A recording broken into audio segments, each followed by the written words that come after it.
कि हम लोगों को कभी कभी लगता है कि हमारे राज्य में जो है वो बहुत बड़े बड़े भवन या महल क्यों नहीं देखने को मिलते हैं। लेकिन इसका एक कारण रहा है। आप देखिएगा नौरत्नगढ़ जो है, बस एक आध आपको इस तरह का उदाहरण देखने को मिलता है, जो कि गढ़ जिसको हम लोग कह रहे हैं। तो ऐसा उदाहरण क्यों नहीं झारखंड में हर एक जगह या हर एक जिला में आपको एक दो उदाहरण देखने को मिल जाता है।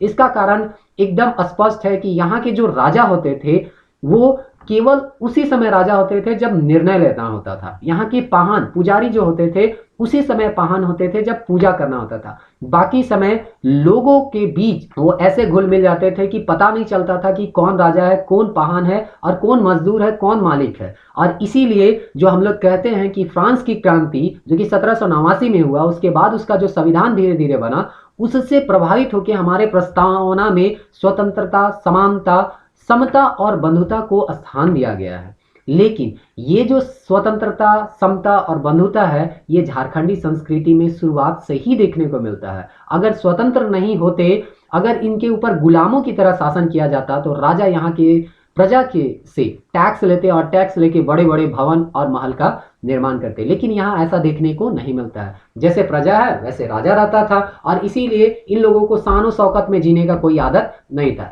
ये नौरत्नगढ़ भी बना, उसके पीछे एक बहुत महत्वपूर्ण कहानी है, जिसके तहत कहा जाता है कि जहांगीर जो था वो इब्राहिम खान को झारखंड में भेजा था, और यहाँ के जो लोग हैं या यहाँ के जो राजा हैं उसको हीरा नागपुर का राजा कहा जाता था, क्योंकि यहाँ हीरा जो है वो बहुत मात्रा में मिलता था। तो जहांगीर जो था हीरा को प्राप्त करने के लिए यहाँ इब्राहिम खान को भेजता है, और वो यहाँ के राजा नागवंशी राजा जो थे दुर्जन साल, उसको पकड़ के ले जाता है और ग्वालियर किला में बंद कर देता है। और इस तरह से जहांगीर जो है ग्वालियर किला में दुर्जन साल को 12 सालों तक बंद रखता है। उसके बाद जो है उसको रिहा करने का कारण भी वही हीरा बनता है। तो एक